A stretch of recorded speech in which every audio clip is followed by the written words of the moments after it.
Good evening everyone, कैसे बेटा आप लोग। मैं आपका दोस्त पीयूष खन्ना आपके सामने आज एक न्यू वीडियो लेके आया हूँ। आपको ध्यान होगा बेटा, कल से हम लोगों ने अपना सेशन 2020-21 की जो क्लासेस हैं वो हम लोगों ने स्टार्ट कर दी थी। और सबसे पहले बेटा जिस सीरीज को मैंने उठाया है वो है हमारी फाइनेंशियल मैनेजमेंट। फाइनेंशियल मैनेजमेंट में कल हम लोगों ने क्लास में क्या क्या डिस्कस किया था बेटा। फर्स्ट ऑफ ऑल एक तो हमने कल सिलेबस डिस्कस किया था। दूसरा, कल मैंने आपको बताया था डिफरेंट यूनिवर्सिटीज में डिफरेंट कोर्सेज में फाइनेंशियल मैनेजमेंट को हम किस नेम से और बुलाते हैं, किस अदर नेम से बेटा बुक आपकी हो सकती है, वो भी हमने डिस्कस किया था। और फर्स्ट चैप्टर जिसका नाम था बेटा कैपिटल बस्टिंग, कल हम लोगों ने थोड़ा सा बेसिक इंट्रोडक्शन इसका ले लिया था। अब आज हम टॉपिक को आगे कंटिन्यू करेंगे, लेकिन उससे पहले हल्का सा बेटा मैं 5 to 10 मिनट्स में आपको रिवाइज करा देता हूं कि कल हम लोगों ने क्या डिस्कस किया था। बेटा कल मैंने आपको बताया था यदि कैपिटल बस्टिंग टॉपिक को आपको ढंग से समझना है तो हमने इसको 2 पार्ट्स में डिवाइड किया था। Number 1 it's capital, number 2 is budgeting. Sir capital का मतलब क्या होता है? तो मैंने कहा था अकॉर्डिंग टू जो हमने अकाउंट्स आज तक पढ़ा वो थोड़ा सा डिफरेंट था, और अकॉर्डिंग टू फाइनेंस बेटा कैपिटल का मतलब थोड़ा सा डिफर होगा। कैसे? मैंने आपको बताया था कैपिटल का मतलब हमारे यहाँ पर एफएम के अंदर बेटा मतलब होता है long term sources of finance. Long term sources of finance या वेरियस सोर्सेज ऑफ फाइनेंस भी हम बोल सकते हैं। मैंने कहा था किसी भी ऑर्गेनाइजेशन में इनिशिएटिव लेवल पे फंड नहीं होता तो वो ऑर्गेनाइजेशन सबसे पहले मार्केट से बेटा फंड को अरेंज करता है। और जब जब मैं एफएम में ऑर्गेनाइजेशन की बात करूंगा तो हम यहाँ पे केवल और केवल सारे चैप्टर कंपनी के बिहाफ पे पढ़ेंगे, तो हम कंपनी के बारे में ही डिस्कशन कर रहे हैं। तो मैंने कहा था इनिशिएटिव लेवल पे किसी भी कंपनी के पास बेटा अपने प्रोजेक्ट को चलाने के लिए पैसा नहीं होता तो वो पैसे को अरेंज करते हैं मार्केट से different long term sources of finance के थ्रू। और वो सोर्सेज कल हमने आपको क्या बताए थे, आपको याद भी होगा बेटा, इशू ऑफ शेयर, मार्केट में शेयर इशू करके, इशू ऑफ डिबेंचर, मार्केट में अपने डिबेंचर इशू करके, और तीसरा ऑप्शन हमने बताया था रेजिंग लॉन्ग टर्म लोन। तो ये कुछ ऑप्शंस मैंने आपको बताए थे। मार्केट में शेयर इशू करके कंपनी ने फंड को रेज किया, मार्केट में डिबेंचर इशू करके कंपनी ने फंड को रेज किया, और मार्केट में बैंक से या जो अदर फाइनेंशियल इंस्टीट्यूशन है उनसे लोन लेके फंड को रेज किया था। तो कहने का मतलब है बेटा कैपिटल का मतलब यहाँ पर केवल कैपिटल नहीं होगा, यहाँ पे मतलब होगा फाइनेंस में long term sources of finance. और जब आपकी प्रोजेक्ट को चलाने के लिए जो आपने एस्टिमेशन अमाउंट डिसाइड किया था, जब वो फंड आपने मार्केट से अरेंज कर लिया, तो मैंने आपको सेकंड वर्ड का जो मीनिंग बताया था बेटा वो था बजटिंग। बजटिंग का मतलब ये होता है, बजटिंग इज व्हाट, कल भी मैंने आपको एक्सप्लेन किया था, budgeting is making a process of budget. बेटा बजट बनाने की जो प्रोसेसिंग होती है उसको हम बजटिंग बोलते हैं। Budgeting is making a process of budget.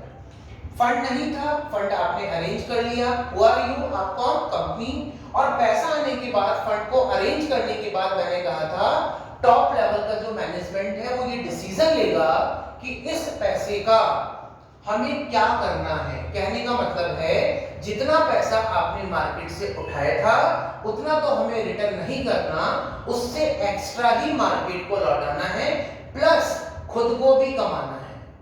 तो वो बेटा कैसे पॉसिबल हो सकता है? तो कल हमने आपको बताया था थ्रू इन्वेस्टमेंट। तो according to capital budgeting is nothing. बेटा कैपिटल बस्टिंग कुछ भी नहीं है। मैंने कहा भी था capital budgeting is a technique केवल एक टेक्निक है जो किसको रेफर करती है, refers to long term investment decision. अब आज से हम क्लास को स्टार्ट कर रहे हैं। कल वाला मैंने हल्का फुल्का आपको रिकॉल कर दिया। कैपिटल का मतलब long term source of finance, budgeting का मतलब budgeting is making a process of budget.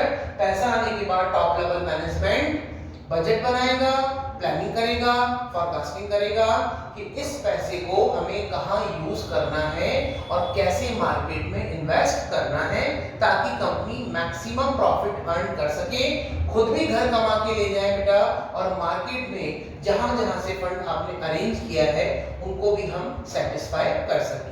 तो ये था बेटा इसका थ्योरेटिकल एस्पेक्ट। अब आज की क्लास जहां से हम स्टार्ट करेंगे, सबसे पहले आप मेरे साथ एक क्वेश्चन कॉपी करेंगे बेटा।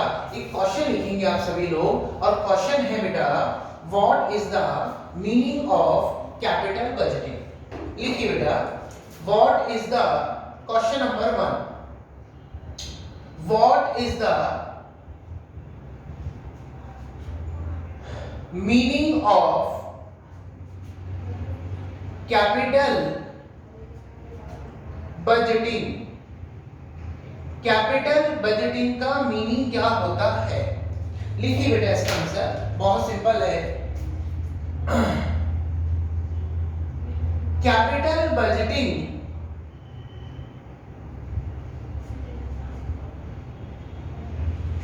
is a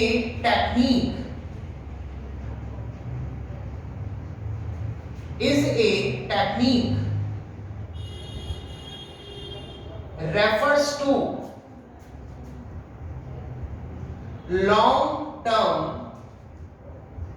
investment decision। Capital budgeting is a technique, capital budgeting is nothing बेटा, कैपिटल बजटिंग कुछ भी नहीं है, केवल और केवल एक टेक्निक का नेम है जो किसको रेफर करती है, लॉन्ग टर्म इन्वेस्टमेंट डिसीजन। यानी इस पूरे चैप्टर में, इन दिस पर्टिकुलर चैप्टर, हमें सारे जो डिसीजन लेने हैं वो केवल और केवल इन्वेस्टमेंट से रिगार्डिंग लेने हैं कि हम अपने पैसे को कहां इन्वेस्ट करें। और सर यहाँ पे एक इंपॉर्टेंट चीज है, इन्वेस्टमेंट भी दो होते हैं, शॉर्ट टर्म एक लॉन्ग टर्म। हम यहाँ पे शॉर्ट विजन का काम नहीं कर रहे, हम यहाँ लॉन्ग टर्म डिसीजन लेंगे। हम अपने पैसे को लंबे समय के लिए किसी प्रोजेक्ट में इन्वेस्ट करके चलेंगे, क्योंकि ध्यान रखना, according to practical approach, long term जितना पैसा आप इन्वेस्ट करोगे, रिटर्न आपको लॉन्ग टर्म में ही ज्यादा मिलते हैं। और एक चीज और, इस चैप्टर का नाम लॉन्ग टर्म इन्वेस्टमेंट डिसीजन क्यों पड़ा? क्योंकि हमने बेटा जितने भी वेरियस सोर्सेज ऑफ फाइनेंस थे जिससे हमने पैसा रेज किया, वो पैसा हमने शॉर्ट टर्म के लिए नहीं लिया। मैंने कल भी बोला था आपको प्रीवियस वीडियो में कि शेयर आपने इशू किए हैं तो मोर देन 1 ईयर।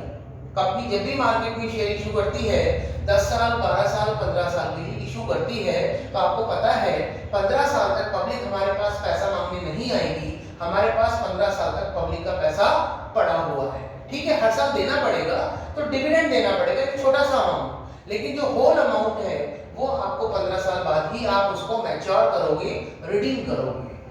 अगला अपना ऑप्शन है डिबेंचर। कंपनी जो डिबेंचर इशू करती है उसमें भी सेम कहानी, 10 साल बाद, 12 साल बाद पब्लिक को पैसा लौटाना है। हर साल केवल इंटरेस्ट पे करना है, वो तो छोटा सा अमाउंट है, लेकिन होल अमाउंट जो आपने रेज किया वो 10-15 साल बाद लौटाना है। तो डिसीजन जो आपको लेने हैं वो लॉन्ग टर्म इसीलिए पड़ा कि हमने जो पैसा उठाया वो लोगों से लंबे समय के लिए उठाया, तो हमारे पास काफी टाइम है।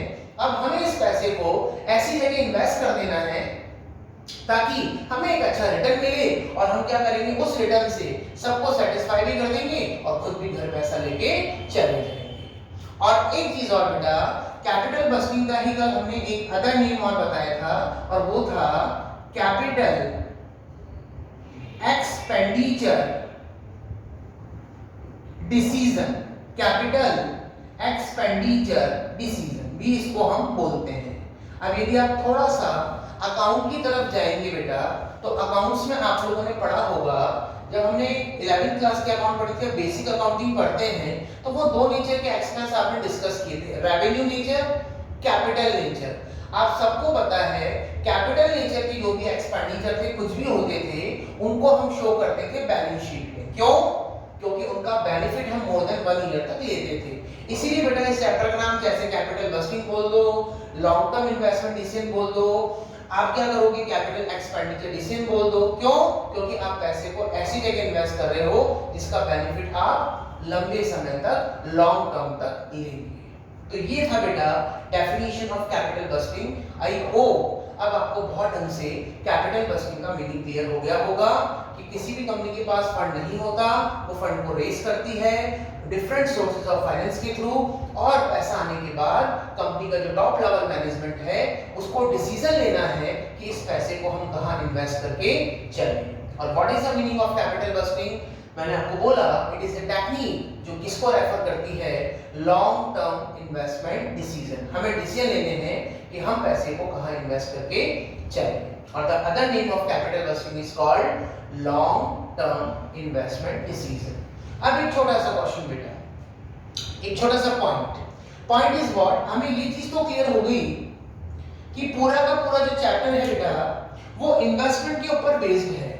बाद में बेटा आप वीडियो को पॉज करके ये डेफिनेशन को आप नोट डाउन कर लेना यदि आप साथ साथ कॉपी नहीं कर रहे।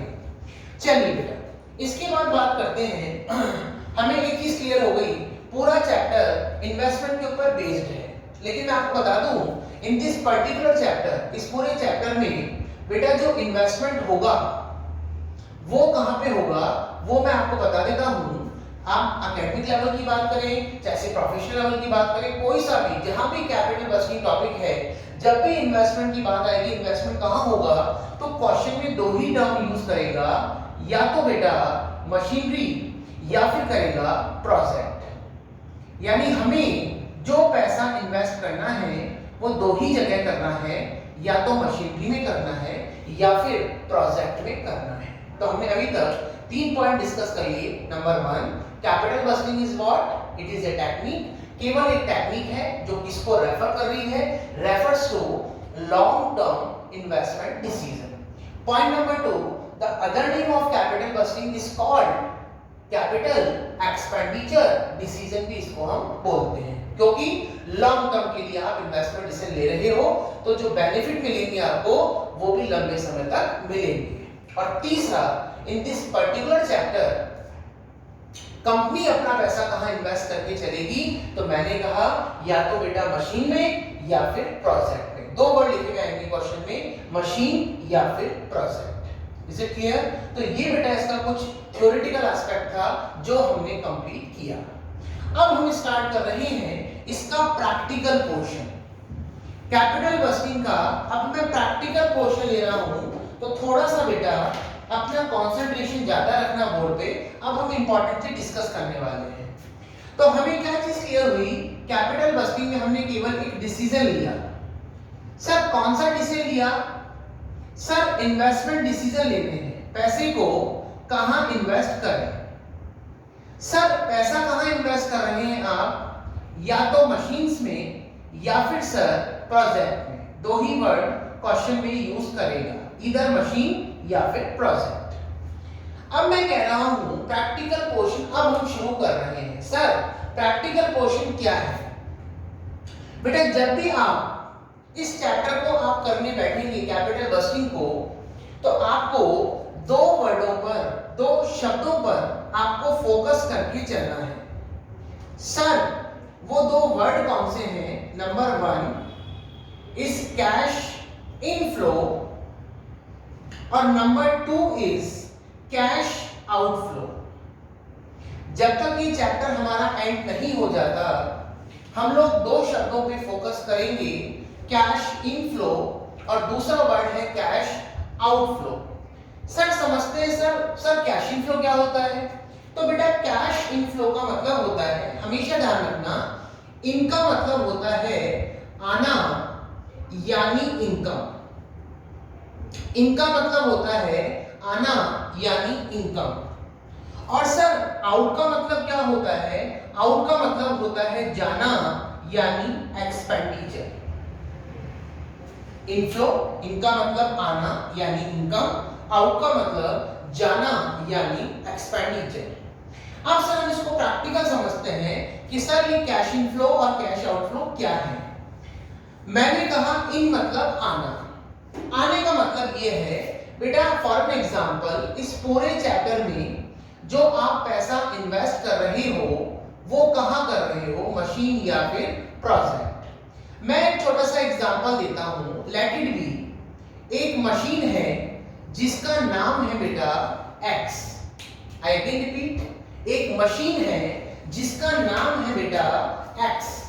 हम मानते हैं इस एक्स मशीन की जो लाइफ है वो बेटा 5 साल है। कितने साल है?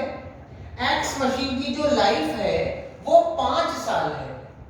तो मुझे एक छोटी सी बात बताओ, जब किसी मशीन की लाइफ 5 साल होगी तो बेटा वो आपको कितने साल मशीन पैसा कमा के देगी या इनकम जनरेट करके आपको देगी? बताइए। यदि एक्स मशीन की लाइफ बेटा 5 साल है तो एक्स मशीन हमें कितने साल इनकम जनरेट करके देगी? तो सर कॉमन सेंस, जब लाइफ 5 साल है तो इनकम भी 5 साल जनरेट करके देगी। और मान लेता हूं कितनी इनकम जनरेट करके दी। पहले साल बेटा मशीन ने आपको इनकम जनरेट करके दी ₹1 लाख, अगले साल ₹150, अगले साल ₹150, अगले साल ₹180 और अगले साल बेटा ₹1 लाख। एक्स मशीन की लाइफ कितने साल है? 5 ईयर। तो मशीन आपको कितने साल पैसा कमा के देगी? 5 साल। और जितने साल मशीन ने आपको पैसा कमा के दिया बेटा, इसी को हम फाइनेंशियल मैनेजमेंट की लैंग्वेज में बोलते हैं कैश इनफ्लो। क्या बोलते हैं? कैश इनफ्लो, पैसे का आना। तो आई थिंक आपको कॉन्सेप्ट क्लियर हो गया होगा। इस पूरे चैप्टर में हमें 2 ही वर्ड पे एम्फेसाइज करना है। Number 1 is cash inflow, number 2 is cash outflow. Inflow is what? इनका मतलब होता है बेटा आना।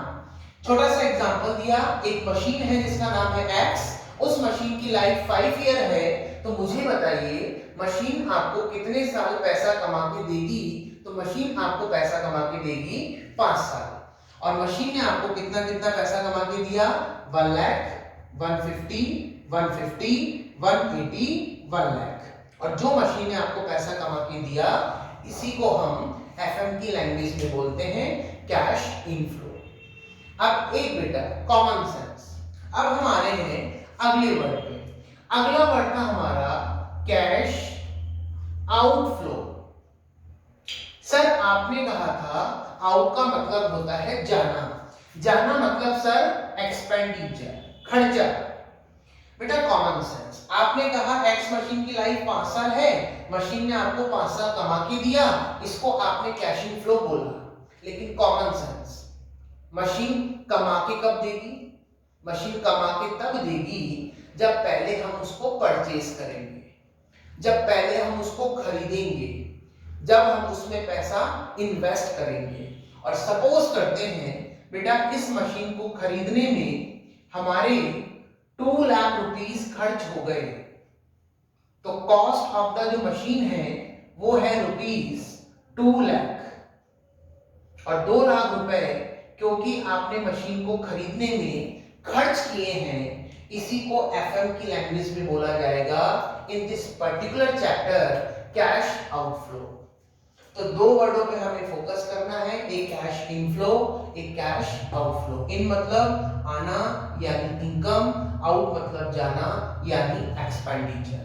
जितने साल मशीन या प्रोजेक्ट की लाइफ होगी वो मशीन या प्रोजेक्ट उतने साल आपको पैसा कमा के देगी, और उसी को हम एफएम की लैंग्वेज में बोलते हैं कैश इनफ्लो, क्योंकि हमारे पास इनकम जनरेट हो रही है। और कैश आउटफ्लो का मतलब जाना यानी एक्सपेंडिचर। इस मशीन को खरीदने में, इस प्रोजेक्ट को खरीदने में हमारे कितने रुपए खर्च हो गए? 2 लाख रुपीस, इसी को हम बोलते हैं कैश आउटफ्लो। तो आज वाली क्लास में मैंने आपको 2 चीजों की कैलकुलेशन करना सिखाया। हालांकि अभी हमने प्रॉपर कैलकुलेशन नहीं करी है, कैलकुलेशन ही बोलूंगा, केवल मीनिंग बताया है। What is the meaning of cash inflow, what is the meaning of cash outflow. और अब आपको दो चीज क्लियर हो गई। कैपिटल बस्टिंग जो टॉपिक है, पूरा का पूरा चैप्टर केवल इन्वेस्टमेंट पर बेस्ड है। हमें डिसीजन लेना है पैसे को हम कहाँ इन्वेस्ट करें। और in this particular chapter company will invest the money in machine और ए प्रोजेक्ट। मशीन या प्रोजेक्ट में पैसा इन्वेस्ट कंपनी करेगी। और फिर दो वर्डों पे मैंने आपको एम्फसाइज करवाया बेटा, एक कैश इनफ्लो, एक कैश आउटफ्लो। इनका मतलब आना यानी इनकम, आउट का मतलब जाना यानी एक्सपेंडिचर। जिस मशीन या प्रोजेक्ट की लाइफ जितने साल होगी, वो मशीन या प्रोजेक्ट उतने साल आपको पैसा कमा के देगा या देगी। और क्योंकि मान लीजिए मशीन की लाइफ 5 साल है, तो 5 साल इनकम हमारे पास आएगी, इसीलिए हम इसको बोलते हैं बेटा कैश इनफ्लो। पैसा आ रहा है, लेकिन आएगा कब? Common sense. प्रैक्टिकल लाइफ में भी हमेशा ध्यान रखने वाली बात है, इनकम तभी जनरेट होती है जब पहले खर्चा किया जाता है। तो जब हम एक्स मशीन को खरीद के लाएंगे, परचेज करके लाएंगे, तभी तो वो इनकम जनरेट करके देगी। तो क्योंकि एक्स मशीन को खरीदने में हमारा पैसा खर्च हुआ, इसलिए कैश आउटफ्लो है। और एक्स मशीन को खरीदने के बाद इनकम जनरेट हुई, हम बोलेंगे इसको कैश इनफ्लो। तो आई होप बेटा आपको सारे कॉन्सेप्ट क्लियर हो रहे होंगे, आपको पढ़ने में मजा आएगा। और मैं आपके साथ प्रॉमिस करता हूँ, हमने जो ये सीरीज स्टार्ट करी है, हर एक सब्जेक्ट, चाहे मैं एफएम लूं, चाहे मैं आपका अकाउंट्स लूं, बहुत डिटेल कॉन्सेप्ट के साथ हम लोग चलेंगे। बस आप सभी से एक छोटा सा हम्बल रिक्वेस्ट आप सभी से है, बेटा चैनल को ज्यादा से ज्यादा प्लीज आप सब्सक्राइब करने की कोशिश करें। इफ यू आपको लगता है कि यदि आपको वीडियो पसंद आ रहा है, थोड़ा सा हम इससे मोटिवेट होते हैं। बाकी आपको आपकी इच्छा है, आप सब्सक्राइब करते हैं, लाइक करते हैं या नहीं करते, बाकी मैं अपने कर्मों को नहीं छोड़ूंगा। मैं आपको ऐसे ही डेप्थ नॉलेज के साथ हर एक चीज कॉन्सेप्ट को क्लियर करेंगे, चाहे से वो अकाउंट्स हो, चाहे से वो कॉस्टिंग हो, और चाहे से वो हमारा फेवरेट सब्जेक्ट जो फाइनेंशियल मैनेजमेंट है वो हो। तो आई होप आज के लिए इतना ही बेटा। थैंक्स टू ऑल, आप सभी का बहुत बहुत आभार। जय Shri Shyam to all. Next video में हम लोग मिलते हैं।